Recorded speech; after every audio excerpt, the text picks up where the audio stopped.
Welcome to our broadcast, Your Answers in Pictures. Today we have a question from Kinshasa in Republic Democratic of Congo asking if the woman has to wear a veil in a church.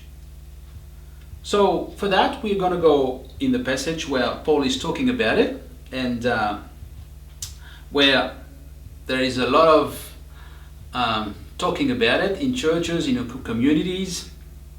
And first of all, we're going to see a good instance where, of course, we all know that the Bible is divided by chapters and verse. But here we have a good example because when we go in 1 Corinthians chapter 10, we sometimes a lot of people think that at the end of a chapter, it's the end of the story. And at the beginning of the next chapter, it's the beginning of another story, which is not true most of the time, because the Bible is just books, one after the others, that has been cut in chapters and in verse, and not regarding the story, not regarding the subject. So sometimes it can match with an end of a story and a beginning of another story, but most of the time, no. So don't think because you've ended the chapter that the story is finished. Not at all. And we have a good instance of that here in 1 Corinthians chapter 10. So everything begins on verse 32. So Paul is talking to the Corinthians and apparently they have a problem. And we're going to see what Paul is talking about. So in verse 32, it says, "Give no offense either to the Jew or to the Greeks or to the church of God, just as I also please all men in all things, not seeking my own profit, but the profit of many, that they may be saved." And this is going to be our main point of all the answer that we're going to give today about this veil that a woman has to or not to wear. This is going to be the really central point. And Paul is saying here, I don't take advantage of myself. I'm not looking for taking advantage of anything, but my goal is to be pleased with everyone. So I want the maximum of them to be saved. And in the verse, he says that they may be saved. So that's his point. He wants the maximum of the people that he's talking to be saved. And for that purpose, he doesn't want to be in scandal to anyone. He doesn't want to shock anyone. He doesn't want to impose anything that the Bible doesn't impose. He doesn't want to force people to do things that the Bible doesn't ask for, because he wants to please everyone, because he wants a lot of people. He wants the maximum to be saved, and that's his goal. And regarding this goal, he's going to give more details that we're going to see now. So we start 1 Corinthians chapter 11, and Paul says, "Imitate me, just as I also imitate Christ. Now I praise you, brethren, that you remember me in all things and keep the tradition just as I deliver them to you. But I want you to know that the head of every man is Christ. The head of a woman is man, and the head of Christ is God." So Paul is giving a statement here. He says the head of a woman is a man. The head of the man is Christ. And the head of Christ is God. So most of the time we think that to be the head of someone, or in the French Bible they said the chief of someone, they translated this way and they said, did you know that the chief of a woman is the man? Did you know that the chief of Christ is God. And did you know that the chief of men is Christ? So most of the time we think, when we think about be the head or a chief, is someone who's talking like, you gotta do this, you gotta do that, and you don't have to say anything, just do what I tell you to do. But that's not what Paul is talking about here. Because think about how Christ is acting toward the men. It's all about love. It's all about protection. It's all about give everything that is God for men.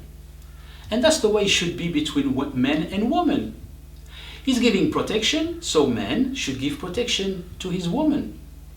He's giving everything he's got, talking about Christ, so the man should give everything he's got to the woman. Christ is giving love, so a man should give love to his woman. That's what Paul is stating here. Just that as God is with Christ, as Christ is with men, the man should do and should be with a woman. That's all Paul is saying. Nothing about, I gotta be your chief and you gotta do what I'm gonna tell you to do. Not at all. That's not what Paul is saying here. So, now this statement is done. Let's go more further. And Paul says now, but every woman who prays or prophesies with her head uncovered dishonor her head, for that is one and the same as if her head were shaved. For if a woman is not covered, let her also be shorn. But if it is shameful for a woman to be shorn or shaved, let her be covered.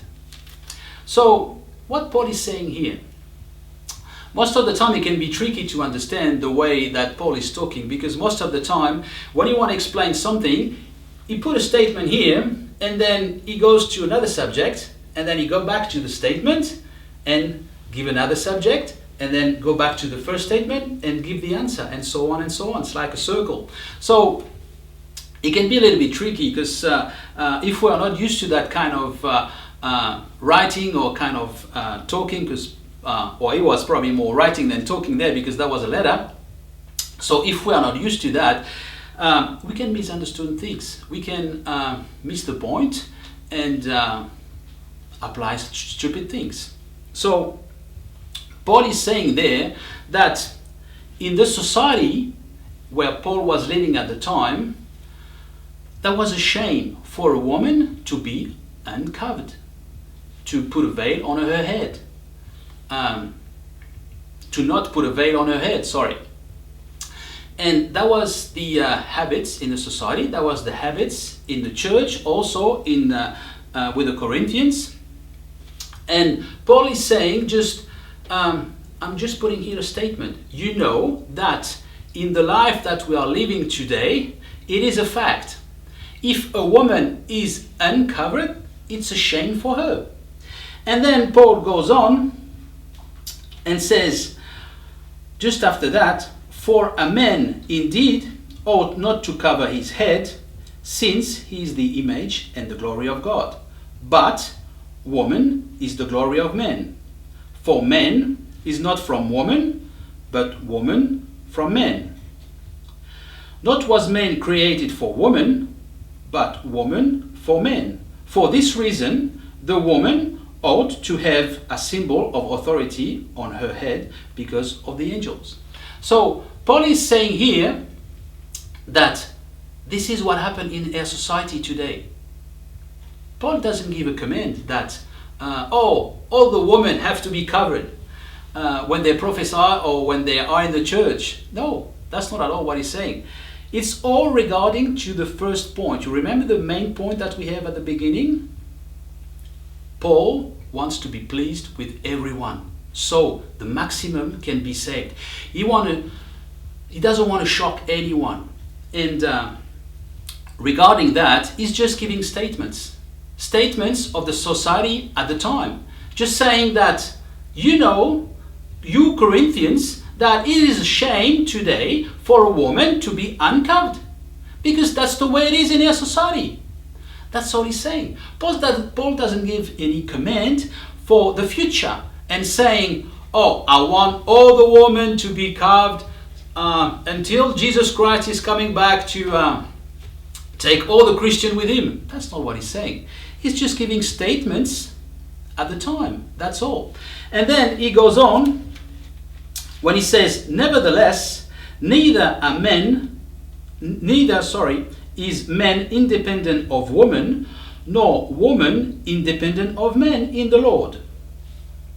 For as woman came from men, even so man also comes through woman.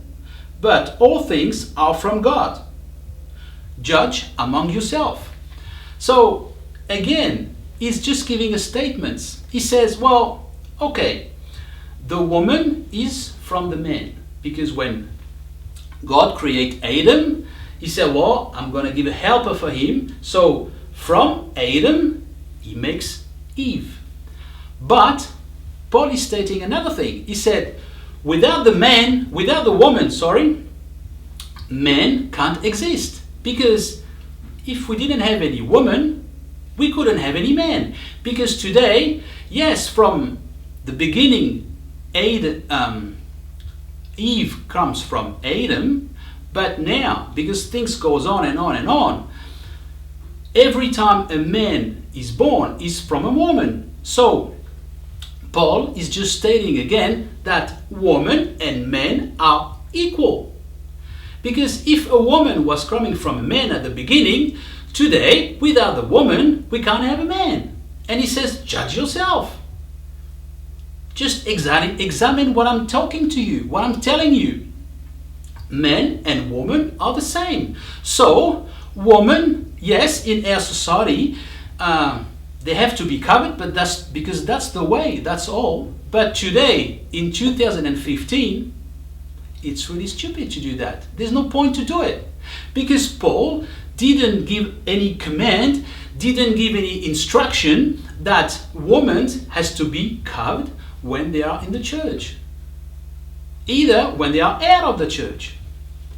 So, it's just statements that Paul is giving there just to illustrate his main point. You remember the point at the beginning? That I don't want to be in scandal for anyone, because I want the maximum of them to be saved, to be born again. That's his main point. And because of that, he's just taking statements to show that women and men are just equal towards God, are just equal. But in some society, they're not equal. Because at the time, man was the head of the woman. At the time, women were really lower than a man. But today, in most of the country, that's not the case anymore. In the northern country, that's not the case anymore. So it's just ridiculous to impose for the woman to be covered today in churches. So, of course, you have understood the answer to the question, does the woman has to be covered today in churches? The answer is no, not at all. Now, if you keep your veil on your head, is God mad at you? Not at all. He's not concerned about it. But it's stupid to do it. There's no point to do it. So the problem is, if you think that because you cover yourself, you're a woman, and you cover yourself when you're in the church, that because of that, God is going to listen more to you. God is going to have probably a bigger attention on you. That's not the case. That's just not true. But if you keep doing it, God doesn't care. He's not mad at you for that. But you don't have to do it. And again, if you're a man and if you impose your woman, if you impose your wife to put a veil when you go in the church with her because you think that Paul gave instruction about it and you understood wrongly, there's no point to do that. Your wife is not going to be closer to God, and God is not going to look at your wife in a positive way because she's covered. Not at all. Not at all. Again, Paul just gave a statement from the society at the time where he was living in the Corinthians. That's all it is. That's all it is. No instruction for today, no command for today, no advice for today, nothing of that. And again, if you're a pastor, if you're a head of a community, and you impose all the women in your church, in your community, to be carved when they're in the church, don't do it. That's just stupid. You don't have to do that. God is not going to change his looking. God is not going to change his way of behave towards women because they are carved. It's nothing to do with that. Paul, again, just gave a statement. And then, if we go a little more further, Paul says, does not even nature itself teach you that if a man has a long hair, it is a dishonor for him? But if a woman has a long hair, it is a glory for her. For her hair is given to her for a covering. But if anyone seems to be contentious, we have no such custom, nor do the churches of God. So what Paul is saying there? Again, he said, that in our society, it's a shame for a man to have a long hair. He's just, again, giving a statement. So if today you think that all the women has to be carved in the church, okay, then you got to go full and say that all the men must have their hair until there. Because at the time when Paul was living with the Corinthians and in many countries, the standard haircut for a man was about here. A little bit high, a little bit low, I don't know, but something around here. And when Paul is talking and he says, well, you know that for a man it is a shame to have a long hair. He was talking about something until there, or something until here, or at the end of the back, I don't know. So, if there was a shame for a man to have a long hair, again, he's just giving a statement. But it's funny that in many communities where I've been to, and where the people are giving instruction about for the woman to be covered with a veil on their head, they just focus on that, but they don't focus on the men. They don't say, well, you guys must have the standard haircut just when Paul was living, so about here. I never saw that in the church. I never saw any pastor, I never saw any husband saying, well, I'm going to have my hair until there because Paul is saying that if I got a longer hair, it's a shame. So I have to do the standard haircut when Paul was writing, which is about here. It's ridiculous, and you agree with me, I think. I'm sure of it. So, again, we have the evidence that Paul is just taking statements from the society at the time. Why? For our main points. And the main point is, do you remember, that we have to be no in scandal for anyone. And I read it again from the scripture when Paul is saying, give no offense either to the Jew or to the Greeks or to the church of God, just as I also please all men in all things, not seeking my own profit, but the profit of many, that they may be saved. And this is the main point. And all the rest is just details to explain these main points. Just statements at the time when Paul was living, just to emphasize this main point. Remember Jesus when he was talking about the law, and he said, well, the law has been accomplished now, but if I have to resume the law in one sentence, it will be just love one another. And that's just what Paul is saying. Just love one another. If you do that, if we all do that, we just accomplish 100% of the law. but none of us can do it. But thanks God we've got the grace of Jesus for that. But just to illustrate that Paul, when he's stating about women to be covered, about haircut of men's and so on, is just statements from the time where he was living to emphasize this main point. So now you got your answer. If you were asking yourself, does the woman has to be covered in the church? The answer is no. Not at all. But again, if you were doing that, you were a woman, God is not mad at you if you keep doing it. But it's just stupid to do it. So don't be stupid and stop doing it. Just ask the Holy Spirit to guide you. And He will just say, no, you don't have to do it. But you can ask Him. And you should ask Him, so you will have your confirmation. But I'm pretty sure that He will just confirm what we have said today. So thank you for watching, and see you next time.